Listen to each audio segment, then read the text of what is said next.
अस्सलाम वालेकुम, मैं हूं मोहम्मद अख्तर और आप देख रहे हैं medicine info YouTube channel.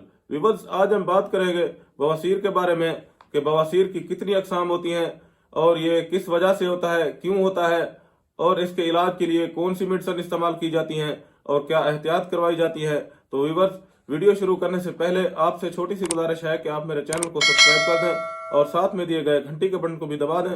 Video को शुरू से लेकर आखिर तक जरूर देखिएगा ताकि आपको इस वीडियो की मुकम्मल समझ आ सके। व्यूअर्स, बवासीर एक इंतहाई तकलीफ दह बीमारी है जिससे मरीज को इंतहाई तकलीफ का सामना करना पड़ता है। बवासीर का शुमार इंतहाई तकलीफ दह बीमारियों में होता है। बड़ी आंत मकद में जब सोजिश हो जाती है तो इस मूजी मर्ज का सामना करना पड़ता है। ये बीमारी पाकिस्तान समेत दुनिया भर में आम है और लोगों को मुतासर करती है।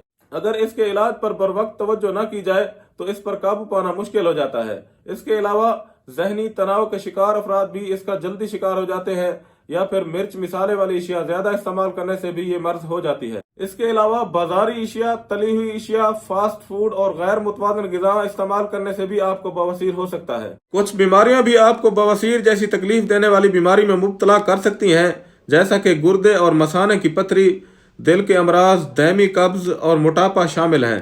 कुछ खवातीन हमल की वजह से भी इस मर्ज में मुब्तला हो जाती हैं, लेकिन आम तौर पर बच्चे को जन्म देने के बाद ये बीमारी खुद ब खुद ख़त्म हो जाती है। अगर औरत का वज़न मुसलसल बढ़ रहा हो तब उस हामला खातून को इस बवासीर से बाज़ औक़ात आराम नहीं आता। इसके अलावा सिगरेट पीने वाले अफराद, ख़ास तौर पर निहार मुँह और खाली पेट सिगरेट पीने वाले अफराद इस बीमारी का शिकार आसानी से हो जाते हैं। अगर आपकी बवासीर के अलामात नॉर्मल हैं तो चंद घरेलू टोटकों से आपकी सेहत में बेहतरी आ सकती है। ज़्यादा से ज़्यादा फाइबर वाली ग़िज़ाएँ इस्तेमाल करें। फल, सब्जियां, ताज़ा जूस और मुतवाज़िन ग़िज़ा के इस्तेमाल से इस बीमारी पर काबू पाया जा सकता है, क्योंकि इस बीमारी से खून के ज़्यादा बहने में रोकने से मदद मिलती है और बड़ी आंत की सोजिश में भी काफ़ी हद तक कमी आती है।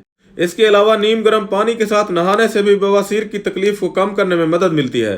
हर दफ़ा पखाना करने के बाद बाथ टब में नीम गर्म पानी भर लें जिसमें आप बैठ सकें और उस टब में नीम गर्म पानी डालकर थोड़ा सा नमक डाल दें और फिर उसमें 15 से 20 मिनट बैठें।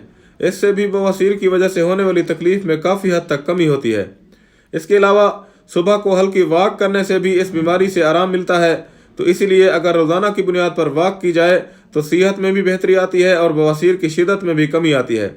इसके अलावा पानी को ज़्यादा मिकदार में इस्तेमाल करने से न सिर्फ सेहत में बेहतरी आती है बल्कि चेहरे की रंगत भी खुशगवार होती है और कई बीमारियों से बचाव में भी मदद मिलती है। अब हम बात करेंगे बवासीर के इलाज के लिए मेडिसिन के इस्तेमाल के बारे में, जो इस वक्त यहाँ टेबल पर हमारे पास मौजूद है, जो कि ट्यूब की शक्ल में है और ट्रोनोलिन इसका नाम है। एबट लेबॉरेटरीज की ये है और बहुत ही बेहतरीन और उम्दा किस्म की ट्यूब है, जिसको लगाने से बवासीर की वजह से दर्द, जलन और खारिश में फौरी तौर पर आराम मिलता है। अगर इसके इस्तेमाल करने के तरीके के बारे में बात करें तो व्यूअर्स, आप देख रहे हैं कि सबसे पहले ट्यूब को इस तरह से निकाल लेंगे और ये उन्होंने जो है ना एप्लीकेटर दिया हुआ है, एक नोज़ल दी हुई है इसको इस्तेमाल करने के लिए। तो सबसे पहले ट्यूब का इस तरह से ढक्कन उतार देंगे और फिर जो है ना इसको, इस ढक्कन की जो है ना उल्टी साइड में एक कील होती है, तो इसको उल्टी साइड से ऐसे चढ़ाएंगे जिस तरह से ढक्कन बंद करते हैं, तो ये जो है ना इस ट्यूब की जो है ना सील खुल जाती है। उसके बाद जो है ना इसको ट्यूब को बाहर निकालने का रास्ता मिल जाता है। उसके बाद जो है ना ये नोज़ल इसके ऊपर इस तरह से चढ़ा देंगे हम। ये आप देख रहे हैं व्यूअर्स, इस तरह से ये नोज़ल चढ़ा देंगे। इसको चढ़ाने के बाद फिर मकद के अंदर इस एप्लीकेटर को दाखिल कर देना है, मुनासिब मिकदार में ट्यूब लगाकर निकाल देंगे और फिर एप्लीकेटर या इस नोज़ल को जो है ना अच्छी तरह से साबुन के साथ धोकर साफ़ करके रख लेंगे। इसको 3 से 4 दिन लगाने से बवासीर की तकलीफ में दर्द, जलन और खारिश इंशाअल्लाह मुकम्मल तौर पर और हमेशा के लिए ख़त्म हो जाती है। तो यहाँ पर इस वीडियो का इख्तिताम करते हैं और उम्मीद है कि आपको ये वीडियो पसंद आई होगी। अगर आप इस वीडियो से मुताल्लिक अपनी राय देना चाहते हैं तो नीचे कमेंट सेक्शन में आप अपनी राय ज़रूर दीजिएगा।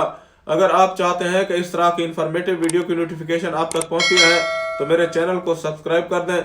शुक्रिया, अल्लाह हाफिज़।